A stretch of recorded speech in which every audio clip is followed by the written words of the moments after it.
Spider-Man comics have been around for a long time, and that means the character has been drawn a million different ways by a million different people. Every artist has their own take on Spider-Man, whether it be his costume, his proportions, or even the way his signature webs are drawn. Even I have my own distinct way of drawing the webhead. But with so many different interpretations, there's bound to be some that get left in the dust. Everybody always talks about Steve Ditko, Mark Bagley, and of course the legendary John Romita Sr. But today I want to shift the focus to some lesser known Spidey artists that you may not have known about. It honestly breaks my heart that so many fantastic artists are never talked about by the community. So let's begin.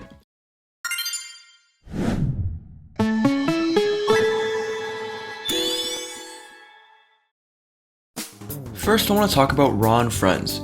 At first glance his art may just look like he's trying to emulate John Romita, but it's when you look closer that you can see the elements that make Ron's art stand out. You may notice the eyes are a little bit farther apart than usual, or that the logo is much sharper. His version of the retro classic suit is one of my favorites, and I honestly like his depiction of the outfit more than Romita's, but where he stands out the most is his black suit drawings. To my knowledge, he was the first Spider-Man artist tasked with drawing the black suit for ASM issue 252, all the way back in 1984. I actually own a Funko Pop display case facing the cover for this issue. Not relevant, but I thought I'd mention it, so technically I own this cover in some capacity. He's got to be my favorite black suit artist. I love the way the fangs and pedipalps have a sharp bend. It looks much slicker than how it's sometimes drawn these days with a rounder curve. Another small detail I like is how Ron usually makes the abdomen of the spider a little bit more curved to contrast the sharper elements present on the logo's anatomy. If you can believe it, Ron was actually disappointed when he first came on to draw Spidey. He had dreamed of being an artist for the character for a very long time, but when he got hired, Spidey had already retired the classic costume. You gotta remember, at this point in the books, this was said to be Spider-Man's new permanent costume. This was way before the storyline where the suit was revealed to be an alien. With how much of a great job he does drawing the suit, you'd never guess that he was upset about it. Despite that, this has to be the greatest symbiote suit I've ever seen, and his classic suit is pretty dang great too. Funny thing is, in an interview with comic book historians, Ron mentioned the part he hates about drawing Spider-Man is the cityscape. For most people, the first thing they'll point to is the webbing, and I would agree. But for Ron, it actually comes naturally. He's gotta be one of my favorite artists, period. His art is just so unmistakably retro, and I just love that. I don't know what it is, but the way he draws Spidey's red and blues is super refreshing. I wish the movie suits looked like this.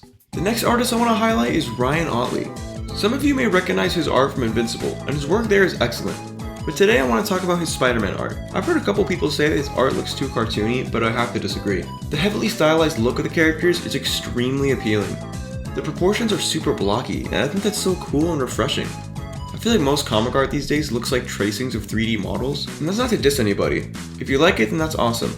But I find the hyper-realistic look a little bit stale and serialized, at least for my taste. Otley's art has been a big inspiration for the art style of my Spider-Man show, mainly with stuff like the proportions.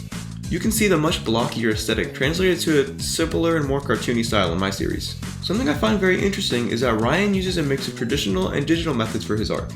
His reasoning for this is that it's way easier to move things around in digital, which is definitely handy. My favorite thing about Ryan's art has got to be the way he draws Spidey's lenses. They have a very unique and sharp shape, yet they still make Peter look friendly. You see, sometimes Spider-Man's lenses will have a little point on the inner edge of the lens, but what Ryan differs is that he makes the point stretch in both vertical directions instead of just one. It's a very subtle detail, but I think it's super cool. The only thing I don't like about his depiction of the suit is the spider emblem. I think sometimes it looks a little bit too boxy, but I think it might just be the abdomen that makes it such. His Spidey has a really tight web pattern too, which is always nice to see, even if it is a pain in the butt to draw.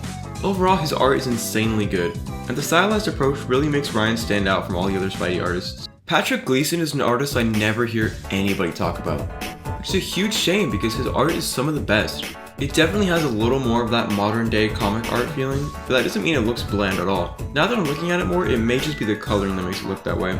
But it's not a bad thing at all, his art is astounding. You wanna know what else is astounding?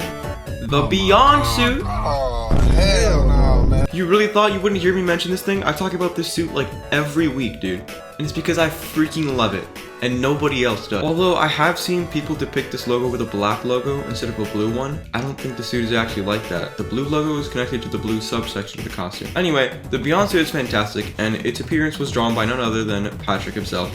He makes the suit look amazing, and I genuinely think it doesn't look as good with most other artists. Something I find interesting is he also does the Ryan Ottley thing with a little tip of the lens. Very cool.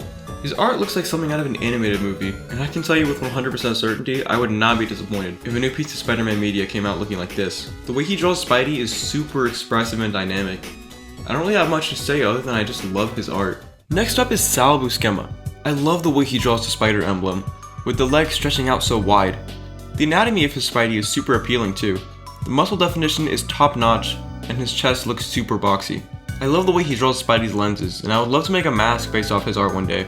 His background work is fantastic as well. I mean, his perspective is spot on. I really love when Spidey has emotive lenses, but something that's actually kind of rare in the comics is when he doesn't. Sal seems to draw Spidey with static lenses, which may be a turnoff for some people, but I honestly think it enhances certain moments. Like, you can tell exactly how he's feeling even though his eyes look the same as they did 15 minutes ago. Very realistic. It gives him the opportunity to work with body language a little more to communicate Spidey's emotions. I find it super cool how even in the most tragic or scary moments, his eyes always remain determined regardless of how Peter's feeling under the mask. It's kind of uncanny in a way. Speaking of uncanny, the way he draws the Green Goblin is utterly terrifying. Like, damn. His art actually resembles Erik Larsen a bit. He's definitely an honorable mention here. His art is fantastic and he did a great job following up what Todd McFarlane started. If you want a more in-depth retrospective on Erik's time on the book, my friend Simply Spider-Man made a good video on the subject. Hopefully you found greater appreciation for these artists that never really get press. And there's so many more too, like Erik Larsen or Ryan Stegman. What are some Spider-Man artists that you think deserve more attention? Let me know in the comments. With that being said, take care and have a super blessed day.